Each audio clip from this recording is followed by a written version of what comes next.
Alors là, on va Alors, parler du conflit ukrainien. voilà. Alors, en fait, comme je vous le disais tout à l'heure, donc quand la censure sur YouTube a commencé au printemps 2020 contre les alerteurs qui dénonçaient l'escroquerie du covidisme, eh bien, j'ai créé aussi une chaîne Canal Jack sur Odyssée. Et en décembre 2022, eh bien, je me suis dit, mais ce que j'appelle l'ukraïnisme, c'est la même chose que le covidisme. C'est-à-dire, c'est une propagande mensongère du gouvernement de Macron et bien sûr de la plupart des gouvernements de l'extrême Occident ou de l'Occident atlantiste. Et c'est la même propagande mensongère. Et donc, je me suis dit, c'est un sujet qui m'intéresse, les relations internationales, ça m'a toujours intéressé. Et donc, je me suis dit, je veux, avec tout ce que j'apprends sur les raisons de la guerre de l'OTAN contre la Russie sur le sol ukrainien, eh bien, avec tout ce que j'apprends, j'ai envie de faire des vidéos, des sortes de documentaires où à chaque fois, je vais choisir une personnalité francophone qui donne son opinion sur les raisons de l'intervention de la Russie en Ukraine. Et j'ai appelé ça des voix dissidentes parce que effectivement, c'était des personnalités francophones qui n'étaient jamais invitées sur les plateaux des médias de grand chemin. Et donc, j'ai fait 11 vidéos sur ma chaîne Canal Jack parce que j'en ai pas fait beaucoup, parce que chaque vidéo me demandait énormément de recherches documentaires. Parce qu'en fait, je sélectionnais dans différentes interventions de ces personnalités, je sélectionnais des passages et je cherchais des documents pour illustrer ce que disaient ces personnalités. Et donc, si vous voulez, j'ai choisi ce sujet parce que vraiment, l'ukraïnisme, depuis février 2022, c'est la même chose que le covidisme. Et comme pour le covidisme, ça met en danger notre pays. Parce que ce que fait Macron en ayant un statut de belligérant, de co-belligérant contre la Russie, ce que fait Macron depuis 2022, c'est extrêmement dangereux pour notre pays. Voilà. Et c'est aussi un rappel de la petite vidéo que je vous ai montrée, c'est-à-dire que Macron, ben, il n'en a rien à faire de l'état de droit. Parce que envoyer des armes au régime de Kiev depuis 2022 sans donner au Parlement la possibilité de voter sur ces mesures, eh bien, c'est contraire à la Constitution, c'est tout. Oui, effectivement. Et moi, je voudrais appuyer sur le fait que on a quand même interdit des athlètes et des artistes russes dans le monde entier suite à ce conflit qui a commencé non pas le 24 février 2022, il a commencé déjà en 2014 Il a avec le commencé en Donbass, 2014, etc. bien sûr. Voilà. Bien sûr. Sachant que si on faisait un sondage aujourd'hui auprès des Français avec une honnêteté intellectuelle qui serait difficile à atteindre, les trois quarts des habitants de la France ne connaissaient pas l'Ukraine ou en tout cas ne savaient pas le placer sur la carte le 23 février 2022. Moi, le premier, mais moi, j'ai l'honnêteté de le reconnaître. L'Ukraine, j'en avais strictement rien à cirer, pour être tout à fait honnête, et c'est pas pour ça que je ne suis pas humaniste ou quoi que ce soit. Simplement, et je vais même raconter cette anecdote, je l'ai déjà dit, je me demande même si je ne l'ai pas dit avec vous la dernière fois.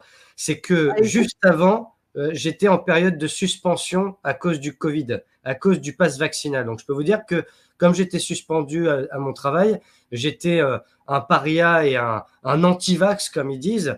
Eh bien, j'avais du temps et j'ai regardé une série que j'avais découvert via Blast, le média indépendant plutôt de gauche justement, qui s'appelait Serviteur du peuple. Et je tombe sur un gars qui est dans l'histoire professeur d'histoire et qui devient président de la République en Ukraine. Série qui datait de 2015.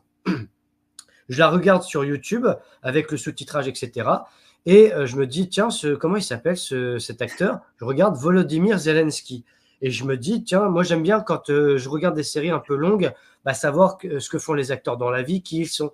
Et je vois président de la République d'Ukraine. Je me suis dit, c'est une blague. En fait, il a réussi dans la réalité. Vous voyez, comme quoi j'étais vraiment naïf et ignorant là-dessus.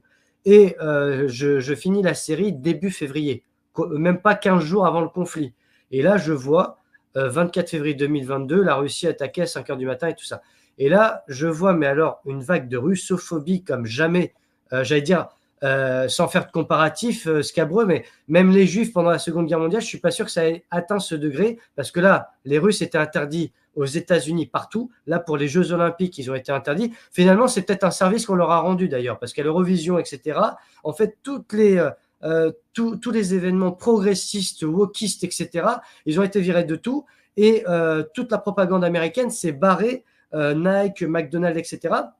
Et l'effondrement de l'économie russe que notre cher écrivain pornographe Bruno Le Maire, justement, pour ne pas le citer, eh bien, voulait pressentir. Finalement, la Russie a une économie assez croissante, d'après ce que j'ai pu comprendre, et ils ne sont pas vraiment dans la merde. Donc, on voit bien aussi que l'Ukraine, quand on comprend un petit peu comment fonctionne le pays depuis ces dernières années, ce qui est intéressant, c'est de regarder les archives. Et on voit que c'est une plateforme, j'ai rien contre le peuple ukrainien, que je respecte, comme le peuple russe, comme tous les peuples du monde. Je fais la distinction entre les peuples et ceux qui les représentent et les dirigent. Bien sûr. C'est tout le problème de nos dirigeants, c'est que le peuple est forcément complice de leurs dirigeants. Je pense que vu de l'extérieur, on ne pense pas que les Français soient tous complices de Macron. J'espère. En tout cas. Voilà. En tout cas, pas nous deux. Hein. En tout cas, pas nous deux. Voilà. Mais par contre, comme Vincent nous le dit, BlackRock a passé un pacte avec Zelensky pour reconstruire l'Ukraine à plus de 500 milliards de dollars. Bref, on a vu que c'était une plateforme de trafic d'enfants, de pédocriminalité, etc. Et on sait que les intérêts américains sont très importants là-bas. Donc, le but pour les multinationales et les élites, entre guillemets, c'est que le conflit dure le plus longtemps possible. Alors, oui, vous voulez rebondir peut-être ? Oui, je voulais rebondir là-dessus parce que vous voyez l'image que j'ai mise justement dans la miniature.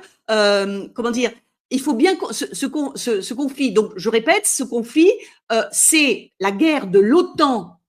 L'OTAN, évidemment, étant le bras armé des États-Unis. Donc, c'est la guerre de l'OTAN contre la Russie sur le sol ukrainien. Il faut bien comprendre ça. Et ce conflit est très, très important parce que justement, il est en train de marquer la défaite de l'OTAN et donc la défaite des États-Unis comme superpuissance hégémonique dans le monde occidental. Ça, c'est en train de s'effondrer et tant mieux. Et donc, si j'avais eu le temps de changer l'affiche qui est derrière moi, là, vous voyez, j'ai confectionné une affiche avec le drapeau russe et le drapeau français et qui se serrent la main. Donc, moi, je n'ai aucune vergogne à dire que je suis russophile. Et donc, cette défaite de l'OTAN et des États-Unis qui soutiennent un régime ukro-nazi à Kiev, eh bien, je l'appelle de mes vœux parce que effectivement, ça sera peut-être la possibilité pour l'Union européenne d'arrêter d'être les vassaux des États-Unis. Vous voyez, c'est pour ça que vous avez les États-Unis qui tirent les fils de la marionnette Europe. Donc, moi, cette intervention de la Russie en Ukraine pour protéger la population de l'Est de l'Ukraine, la population russophone, eh bien, comme vous l'avez dit, ça a commencé déjà en 2014. Et en tout cas, ce conflit tel qu'il a été voulu par les États-Unis et par l'OTAN, il est en train de leur revenir comme un boomerang dans la figure. Et tant mieux si ça permet au peuple de l'Union européenne d'avoir un sursaut et de se libérer de la tutelle des États-Unis.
Christmas.